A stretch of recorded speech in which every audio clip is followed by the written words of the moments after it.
بسم الله الرحمن الرحيم.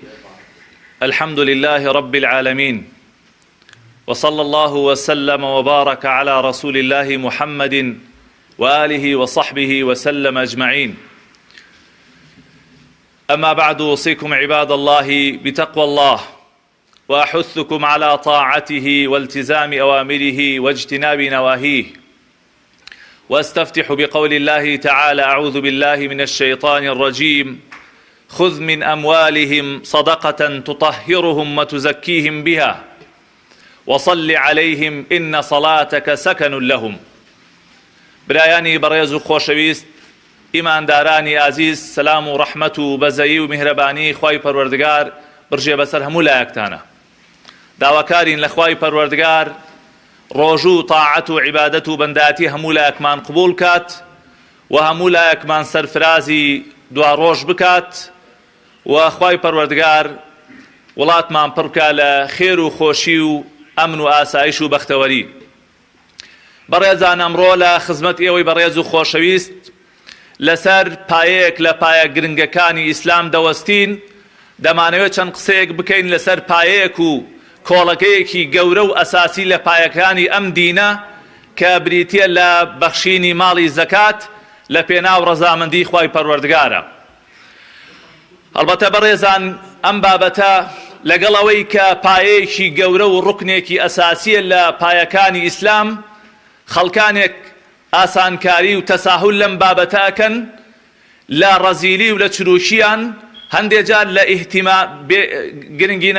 گرنگی نەدانیان بەم بابەتە ئەم بابەتە فەرامۆشەکەن و ئەو حەقەی ماڵی خوای پەروەردگار لە ماڵ و سەرۆت و سامانەکەیان دەرناکەن. بۆیە ئەبێ ئەوە بزانن کە کاتێک کە کەسێک زەکات نادات و حەقی خوای پەروەردگار لە ماڵەکەیە دەرناکات، پایەیەکی گەورە و ڕوکنێکی ئەساسی لە پایەکانی ئیسلامی ڕوخاندووە و جێبەجێی نەکردووە. هەر لەبەر گرنگی زەکات خوای پەروەردگار لە قورئانی پیرۆزدا لەگەڵ ئەنجامدانی نوێژدا لە 82 شوێنی قورئانە باسی دەرکردنی حەقی زەکات و ماڵی زەکاتی کردووە. ئەگەر ئەمە دەلالەت بێ لەسەر شتێک، دەلالەتەکە لەسەر ئەوەی کە چەندێ نوێژەکان گرنگە بەلاتانەوە و چەندێ نوێژ بە کۆڵەکەی ئاین ئەزانن، دەرکردنی ماڵی خوا و دەرکردنی زەکات و دەستگیرۆیکردنی فەقیر و هەژارەکانیش ئەوەندە لە لای خوای پەروەردگار گرنگی و بایەخی پێدرێت. یان بە مانا واتایەکی تر، مانایەک بۆ نوێژ نامێنێتەوە ئەگەر کەسێک زەکات نەدات، حەقی خوای پەروەردگار لە ماڵەکەیە هەبێت و زەکاتی ماڵی خوای پەروەردگار نەدات. هەر لەبەر گرنگی و بایەخی زەکات، پێشەوای یەکەمی پێغەمبەری خوا صلی الله علیه وسلم ئەبوبەکری سیدیق ئیعلانی جەنگی کرد لەگەڵ کەسێکە کە جیاوازی بکات لە نێوان نوێژ لەگەڵ زەکاتدانە. فەرمووی: وەڵڵاهی لەگەڵ کەسێکە ئەجەنگیم، تۆڵە لە کەسێک ئەسەنمەوە کە جیاوازی بکات لە نێوان نوێژ لەگەڵ زەکاتە. بۆیە خوای پەروەردگار لە 82 شوێنی قورئانە بەیەکەوە باسیەکات.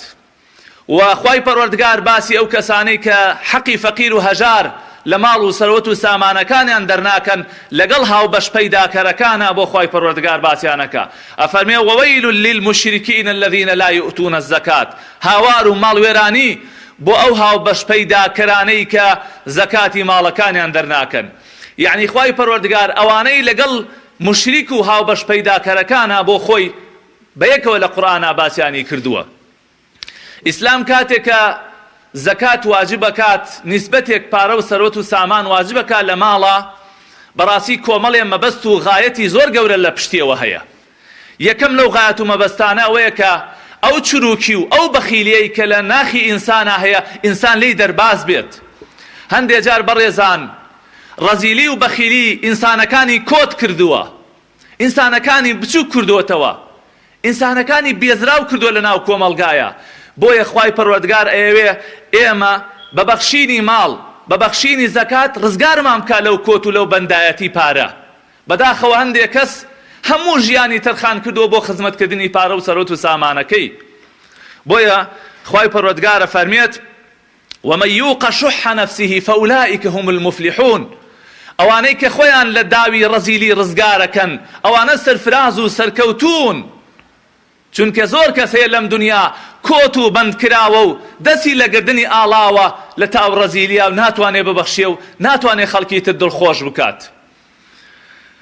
بۆیە خوای تەعالا فەرمێ خذ من ئەموالهم، ئەی محەممەد صلی الله عليه وسلم هەندێ لە ماڵ و سەرۆت و سامانەکانیان لیان وەرگرە صەدەقەتەن وەکو بەخشینێک تطهرهم وتزكيهم بها، دڵ و دەرونی ئەوە خۆیانی پێپاک بکەیتەوە، لەو ڕەزیلیە ڕزگاریان بکە، لە هەمان کاتە ماڵەکانیشیان پاک بکەرەوە. کەواتە زەکات دوو حیکمەتی زۆر گەورەی هەیە، هەم دڵ و دەرونی ئینسان پاکەکاتەوە و هەم ماڵ و سەرۆت و سامانیش پاکەکاتەوە. هەڵبەتە هەر کەسێک کە مامەڵە و بازرگانیە کات و کرین و فرۆش نەکا بە جۆرێ لە جۆرەکان تووشی گوناه و تاوانە بێ لە کاتی بەدەستهێنانی پارەیە. کاتێک کە تۆ حەقی خوای لێ دەرەکەی، یارمەتی خەڵکی هەژار و فەقیرە دەی، هەم دڵ و دەرونت پاکە بێتەوە و هەم گوناه و تاوانت پاکە بێتەوە و هەم لەو داوی ڕەزیلی و لەو داوی بەخیلیەش ڕزگارت هەبێت. لە جانبێکی تریشەوە دڵ و دەرونی بەرامبەریش پاکەکاتەوە لە حەسادەت و لە بەخالەت. کاتێک کە تۆ لە گەڕێکێکا سەرۆت و سامانێکت هەیە، ڕۆژانە بە سەیارەی ئاخر مۆدێل هاتوچۆکەی، ماڵی باش و خانووی باش و هەموو ژیانێکی ڕەفاهیەتت هەیە، خێرێکت نییە بۆ دەوروبەرەکەت، هاوسەیەکت سوودت لێ نابینێت، کەسێک ئیسفادەیەکت لێ نابینێ، خەڵک حەسادەتت پێبا، خەڵک دوعای خراپت لێکا، خەڵک ڵێ یا ڕەبی خوای ئەو ماڵەی لێ بسەنیتەوە کەس ئیسفادەی لێ ناکا. بەڵام کاتێک کە تۆ دەستگیرۆی خەڵکەکەی حەسادەت لە دڵی بەرامبەرا ناهێڵی، خەڵک دوعای خێرت بۆکە، خۆشەویستی و ئولفەت و براتی لە نێو کۆمەلگایە زیادە بێت، حقد و بغض و کینە لە نێو کۆمەلگایە نامێنێت. بۆیە خوای پەروەردگار لەبەر ئەم حیکمەتە گەورانەیە واجبی کردووە کە خەڵک بڕێک لە پارە و سەرۆت و سامانەکەی بدا بە فەقیر و هەژارەکان. ئەمجا لایەکی تر بەڕێزان ئەبێتە هۆی کەفارەت و لێخۆشبوونی هەموو گوناه و تاوانەکانی ئینسان. وەکو خوای تەعالا فەرمێ ئین تبدوا الصەدەقات فەنیعما هی، ئەگەر خێر و چاکەکانتان بە ئاشکراکەن عەیبی نییە و کارێکی چاکە و دەستخۆشیتان لێ ئەکرێ. وئین تخفوها وتؤتوها الفقراء فهو خير لكم ويكفر عنكم من سيئاتكم. بەڵام ئەگەر بەریهێنیش بچن بیدەن بە فەقیر و هەژارەکان، بیدەن بە لێقەوما و کرێچیەکان، داماوەکان، نەخۆشەکان، ئەوە بەڕاستی زۆر بۆ ئێوە چاکترە و خوای پەروەردگار ئەیکا بەهۆی لێخۆشبوونی گوناه و تاوانەکانتان و هۆکارێکە بۆ بەدەستهێنانی ڕەزامەندی خوای پەروەردگار. لە دنیاە بەڕێزان هۆکار زۆرە بۆی ئینسان ڕەزامەندی خوای پەروەردگار بەدەست بێنێ، وەسیلە زۆرە ئینسان بیگرێتە بەر یەکێ لە وەسیلەکان بۆ بەدەستهێنانی ڕەزامەندی خوا ئەو سەروەت و سامانەی کە خوا خستوێتێ بەردەست، کە خوا پێی داویت و هەر خۆیشی داوات لێکا بۆی هەندێکی ببەخشی بۆ ئەوەی کە ڕەزامەندی خوای پەروەردگار و بەهەشتی بەدەست بێنی.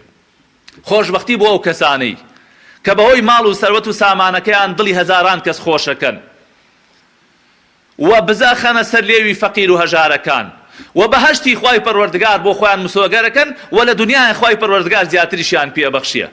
خوای تەعالا فەرمێ وما ئەنفەقتم من شەیء فهو یخلیفه، دڵنیابن ئەوەی ئەیبەخشن لە پێناوی خوای پەروەردگارە خوای خاتەوە شوێنی. بەڵێ ئێستا ئێمە کاتێک کە 10,000 لە گیرفانمانە 5 ئەبەخشین بە ظاهر بەڕواڵەت کەمەکە ئەوە 5,000 کەمی کرد، بەڵام دڵنیابن خوای پەروەردگار ئەضعافی مضاعف ئەخاتەوە شوێنەکەی. لە فەرمودەیەکا پێغەمبەری خوا فەرمێ صلی الله عليه وسلم فتنة الرجل في أهله وماله وجاره تكفرها الصلاة والصدقة والمعروف. ئەو گوناهانەی کە ئینسان ڕۆژانە تووشی ئەبێ لەگەڵ خۆیە، لەگەڵ ماڵ و مناڵیە، لەگەڵ دەوروبەریە، لە نێو کۆمەلگایە چی ئەیسڕێتەوە؟ ئەفەرمێ یەکێ لەو کەسانەی، یەکێ لەو شتانەی کە ئەو گوناهانە ئەسڕێتەوە ئەو بەخشین و ئەو سەدەقە و ئەو زەکاتێک کە ئینسان لە پێناوی خوای پەروەردگار ئەیبەخشێت. گرنگترین حکمت و غایەتی زەکات بەڕێزان بریتە لە ئەوەی کە یەکسانی لە نێو کۆمەلگایە بێتە ئاراوە، وەکو ئەو ترێ خەڵکانێک پڕ نەبوون و خەڵکانێکی تر قڕبن، خەڵکانێک لە ڕەفاهیەتە سکیان ژان بکە، خەڵکانێکی تریش لە برسا سکیان ژان بکە، بۆی هەژارەکانیش لوقمەیەکی ئاسوودەی بخۆن، بۆ ئەوەی ئەوانەی کە نەدار و نەبوون ئەوانیش هەناسەیەک هەڵمژن، بۆ ئەوەی کە تەنها پارە و سەروەت و سامان لە دەستی کۆمەڵێک کەس قۆرغ نەکرێ، وەکو خوا فەرمێ کەی لا یەکونە دوولەتەن بەین الئەغنیاء منکم، بۆ ئەوەی پارە و سەروەت و سامان تەنها لە دەستی کۆمەڵێک کەسا قۆرغ نەبێ، هەر وەکو ئێستا لە دەست کۆمەڵێک خەڵکا قۆرغ بووە، لە دیراسەیەکە ئەڵێت سەروەتی 200 دەوڵەمەنی دنیا 200 دەوڵەمەنی دنیا داهاتی لە 141 هەموو دانیشتوانی عالەمیان هەیە. تەنها 200 کەس سەروەت و سامانەکەیان ئەکاتە داهاتی لە 141 هەموو دانیشتوانی عالەم. ئەو ئاتەیە کە خوا فەرمێ کەی لا یەکونە دوولەتەن بەینە الئەغنیاء منکم، بۆی پارە بەس لە دەستی دەوڵەمەنە نەبێت، فەقیریش مافی ئەوە هەیە بەسەر بەرزی بژی پێداویستەکانی جێبەجێ ببێت. هەر ئەو دیراسە ئەڵێت ئەگەر ئەم 200 دەوڵەمەنە لە 101 سەروەت و سامانەکان ببەخشن، هەرچی قوتابخانەی سەرەتایی هەیە لە هەموو دنیاە تەکلیفە و پارە و مەسروفاتەکە و بوجەکەی بۆ دابینەکەی و بۆ جێبەجێ ئەکرێت. تەنها 200 کەس لە عالەمە. لە مجلەیەکی ئەمریکی بە ناوی فۆربس ئەم مجلەیە ئەم گۆڤارە ساڵانە سەروەت و سامانی 10 کەسی دەوڵەمەندترینی هەموو عالەم بڵاوکاتەوە. لە خشتەیەکە 10 دەوڵەمەندترین کەس لە هەموو عالەما بڵاوکاتەوە. ئەو 10 دەوڵەمەندەی ساڵی 2020 کە بڵاوی کردوتەوە سەروەت و سامانەکان ئەکاتە 684 بلیۆن دۆلار. 684 بلیۆن دۆلار کە دەوڵەمەندترینیان کەسێکە بە ناوی جیف بیرۆس کە 113 بلیۆن دۆلار سەروەت و سامانی هەیە.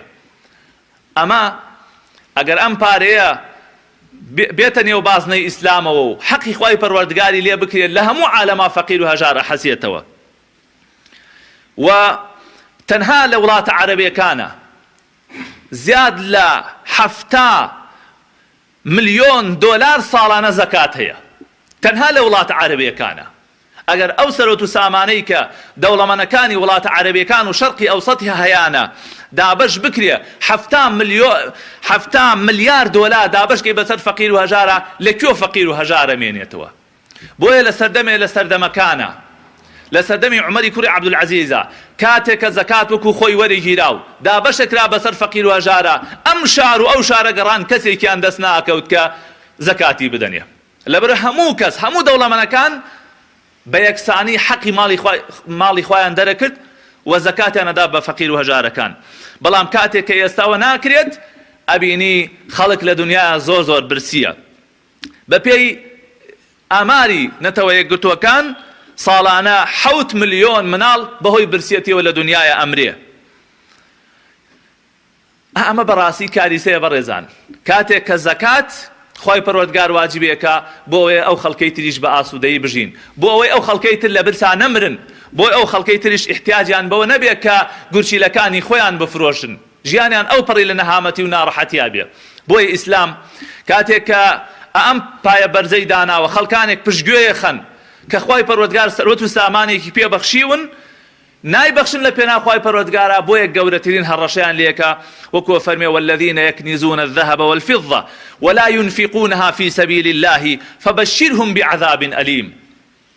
ئەفەرمێ ئەوانەی کە ماڵ و سەروەت و سامان کۆکەنەوە، کە ئاڵتون و زیو کۆکەنەوە، هیچی نابەخشن لە پێناوی خوایە، دەستگیرۆی فەقیر و هەژارە و داماوەکانی پێناکەن، موژدەیان بەرێ بە سزایەکی زۆر بەئێش. يوم يحمى عليها في نار جهنم.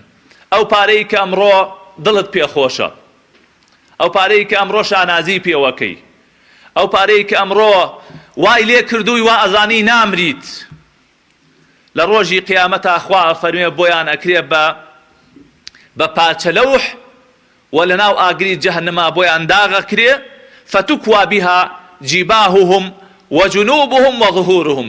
سێ شوێنیان پێداغەکرێت. خوا فەرمێ ئەو پارەیان بۆ ئەکرێ بە پارچە لەوح و سوورەکرێتەوە، سێ شوێنی جەستەیان پێداغەکرێت. یەکەم خوا فەرمێ جیباههم ناوچەوانیان، دووهەم جنوبهم لاتەریشتەکانیان، سێهەم ظهورهم پشتیانیش داغەکرێ. ئەی بۆ قاچی داغ ناکرێ، ئەی بۆ دەستی داغ ناکرێ، ئەی بۆ تەوقی سەری داغ ناکرێ. زانایانە فەرمون لەبەرەوەی کاتێکە فەقیر و هەژارەکان هاتوون بەرەو ڕووی دەوڵەمەندێک داوای پارەیەکیان لێ کردو، ئەوان دەموچاویان گشت کردووە، لەبەرەوە خوا دەموچاویان پێداغەکە.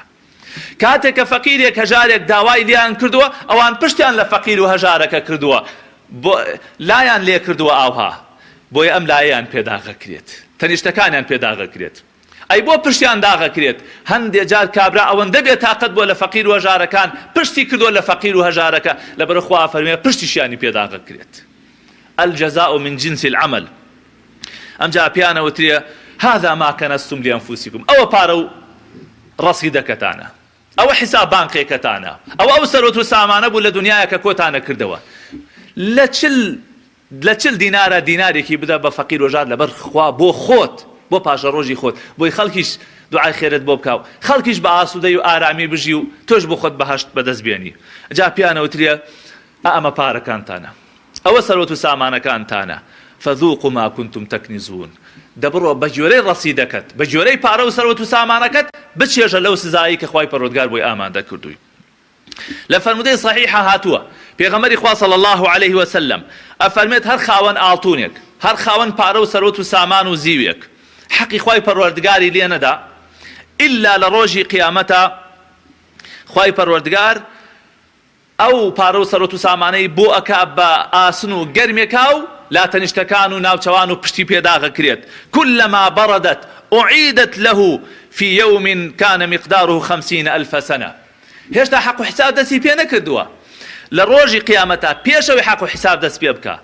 جارێ ئەم ماڵ و سەرۆت و سامانە پشتی پێداغەکرێ ناوچەوان و لاتەنیشتەکانی پێداغەکرێ ئەو ئاسنە لە گیانیان سا دەبێتەوە جارێکی تر گەرمەکرێتەوە ئەمجا دوای ئەوە حتا قەضاوەت ئەکرێت لە نێوان خەڵکیە ئەم کابرا دوایەوە بزانە ئایا ئەچێ بۆ بەهەشت یا ئەچێ بۆ دۆزەخ خوای گەورە هەموو لایەکمان پەنا بدات بۆیە بەڕێزان داوام وایە لەوانەی کە خوای پەروەردگار سەرۆت و سامانی پێبەخشیون لەوانەی کە خوای پەروەردگار بە جۆرێ لە جۆرەکان بەسەری کردوونەتەوە حەقی خوای پەروەردگار لە ماڵەکانتان بن مەترسن والله خوای پەروەردگار شوێنەکانیتان بۆ پڕەکاتەوە وەرن دڵی فەقیر و هەژارەکان خۆشکەن وەرن خەندە بخەنە سەر لێوی مناڵە بێباوکەکان وەرن ئەو جیهاتانەی کە استحقاقی زەکاتن و مستحقی زەکاتن بە تایبەت لە مانگی پیرۆزی ڕەمەزانە وەرن دڵیان خۆش بکەن کە خەڵکانێکی زۆر فەقیر و هەژارێکی زۆر لە مانگی ڕەمەزانە چاویان بڕیوەتە دەرگای خوای پەروەردگار پاشان چاویان لە دەوڵەمەند و